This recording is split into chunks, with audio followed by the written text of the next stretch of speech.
आज हम लोग बात करेंगे कि मोल कैसे निकाला जाए केमिस्ट्री में। मोल कॉन्सेप्ट पढ़ेंगे हम।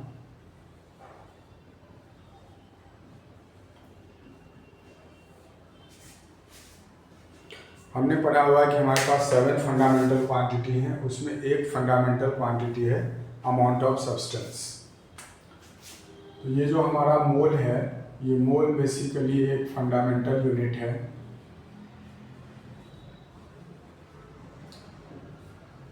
फंडामेंटल यूनिट है हमारा, जो केमिस्ट्री में हम यूज़ करते हैं कई तरह से मास निकालने के लिए, वॉल्यूम निकालने के लिए, number of atom, number of molecule, number of ion, number of electron, कुछ भी डिफाइन करने के लिए हम इसे यूज़ करते हैं। 1 मोल का मतलब क्या होता है?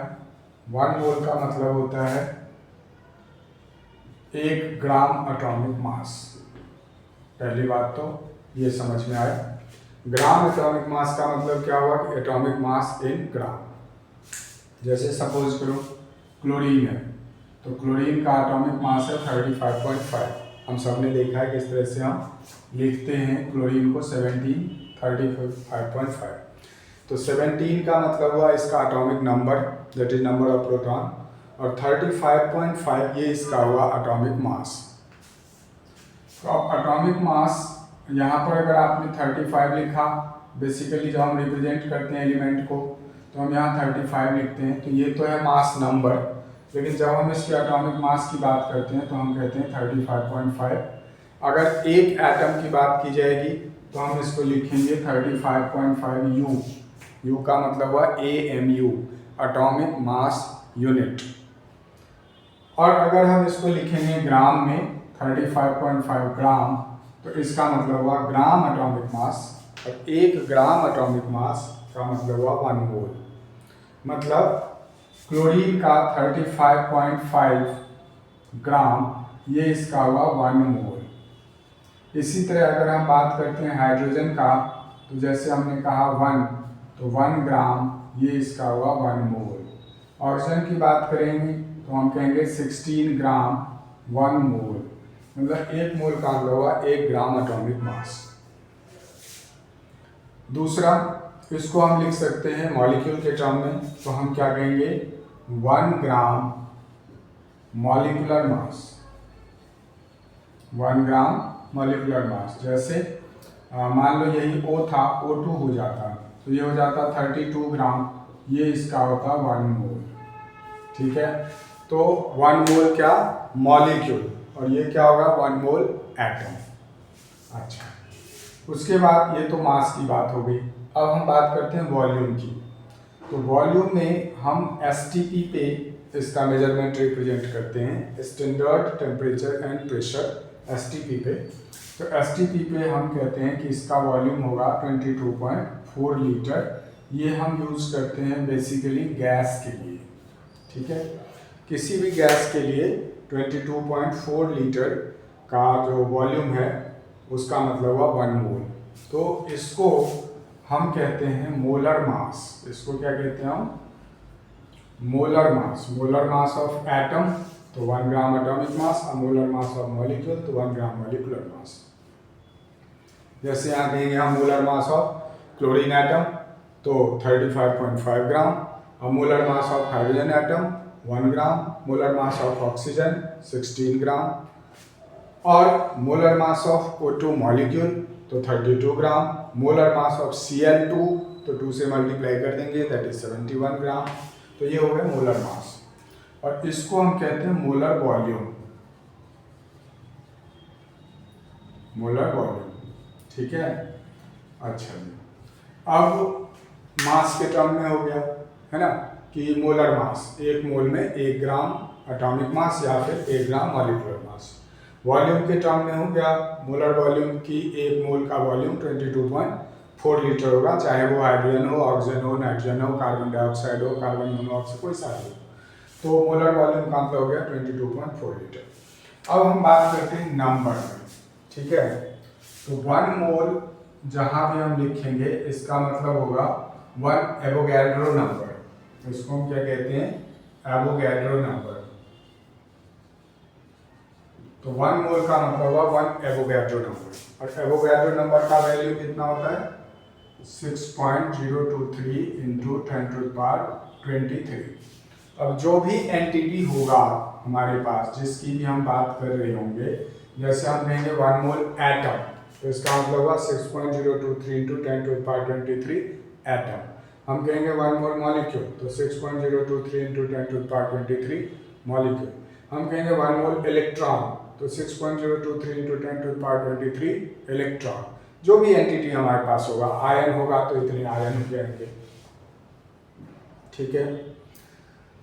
तो 1 मोल मास के टर्म में उसका ग्राम एटॉमिक मास हो गया, मॉलिक्यूल के टर्म में उसका ग्राम मॉलिक्यूलर मास हो गया, वॉल्यूम के टर्म में फिक्स 22.4 लीटर हो गया, और नंबर ऑफ मॉलिक्यूल्स या आयंस या कोई भी पार्टिकल तो वो 6.023 इंटू 10⁻23 हो गए। ये हो गया 1 मोल का मतलब, कि जहां हम देखेंगे 1 मोल लिखा हुआ उसका ये मतलब होगा। जैसे मान लो हमें कहा जाए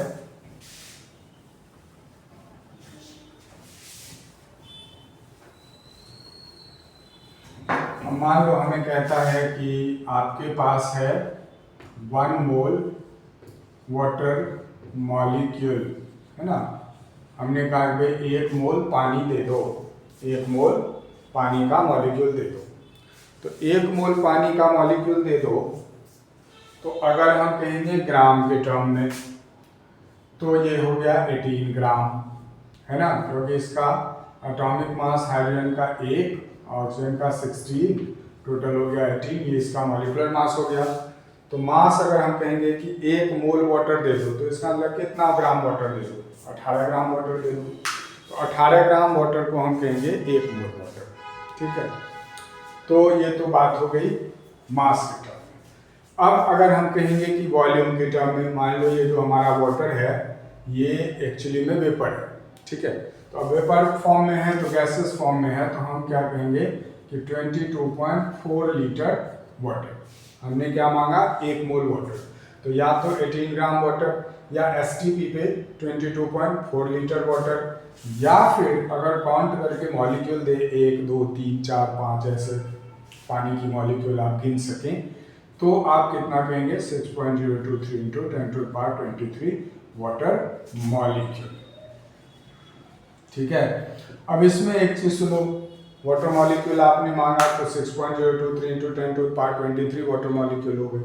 लेकिन अगर अब इसमें हमें कहा जाए कि ठीक है हमने आपको 1 मोल वाटर मॉलिक्यूल दे दिए, इतने मॉलिक्यूल ऑफ वाटर दे दिए, तो इसमें हाइड्रोजन के कितने मॉलिक्यूल हैं या हाइड्रोजन के कितने एटम हैं, सपोज करो।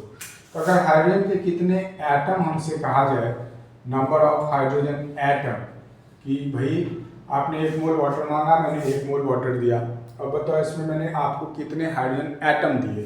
तो यहाँ देखो एक वाटर में कितने हाइड्रोजन एटम है, 2, एक वाटर में 2 हाइड्रोजन एटम है, तो इतने सारे में कितने होंगे, तो 2 मल्टीप्लाइड बाय 6.023 इंटू 10⁻23। इसी तरह अगर हमसे कहा जाए कि भाई नंबर ऑफ ऑक्सीजन एटम बताओ, तो कितने ऑक्सीजन एटम है, एक के पास 1, तो दैट मीन्स जितने वाटर मॉलिक्यूल उतने ऑक्सीजन, तो कितने हो गए, 1 एवोगैड्रो नंबर। मान लो अब आपसे कहे कि भाई बताओ इसमें कितने नंबर ऑफ इलेक्ट्रॉन हैं, इसमें कितने नंबर ऑफ इलेक्ट्रॉन हैं, तो हम देखेंगे कि इसमें एक वाटर मॉलिक्यूल के पास कितने इलेक्ट्रॉन हैं। तो 2 हाइड्रोजन है, एक हाइड्रोजन के पास 1 इलेक्ट्रॉन है, और 1 ऑक्सीजन है, ऑक्सीजन के पास 8 इलेक्ट्रॉन है, तो टोटल कितने इलेक्ट्रॉन है एक मॉलिक्यूल के पास, 10। तो इतने मॉलिक्यूल के पास कितने इलेक्ट्रॉन हैं, तो 6.023 इंटू 10⁻23 मल्टीप्लाइड बाई 10, तो ये कितना हो गया 6.023 इंटू 10⁻24, इतने इलेक्ट्रॉन है 1 मोल वाटर, ठीक है। अगर हमें सीधे सीधे याद रखना है कि अगर हमें मास गिवन है किसी भी चीज का m और मोल निकालने के लिए कह रहा है, तो मोल को स्मॉल n से रिप्रेजेंट कर लो, जितना मास गिवन है उसको, अगर वो एटम है तो एटॉमिक मास से डिवाइड कर दो, और अगर वो मॉलिक्यूल है तो उसको मॉलिक्यूलर मास से डिवाइड कर दो, सीधा कॉन्सेप्ट। आपको मास दिया हुआ है कि 15 ग्राम, 18 ग्राम, 20 ग्राम, 100 ग्राम, 200 ग्राम, उसमें कितना है, तो आप क्या करो, मास को एटॉमिक मास से डिवाइड कर दो। इसी तरह अगर मान लो आपको दिया हुआ है वॉल्यूम, है ना, वॉल्यूम गिवन है आपको V, अब आपको कहता है मोल निकालो, तो जो भी वॉल्यूम गिवन है उसको आप 22.4 से डिवाइड कर दो, बशर्ते कि ये गिवन वॉल्यूम किस में हो, लीटर में हो। ये ध्यान देना जरूरी है। अगर वो लीटर में नहीं है तो लीटर में कन्वर्ट कर लो, है ना, लीटर में कन्वर्ट करके यहाँ भी का वैल्यू रखो, फिर 22.4 से डिवाइड कर दो, वेरी सिंपल। तो इसमें आपका निकल जाएगा।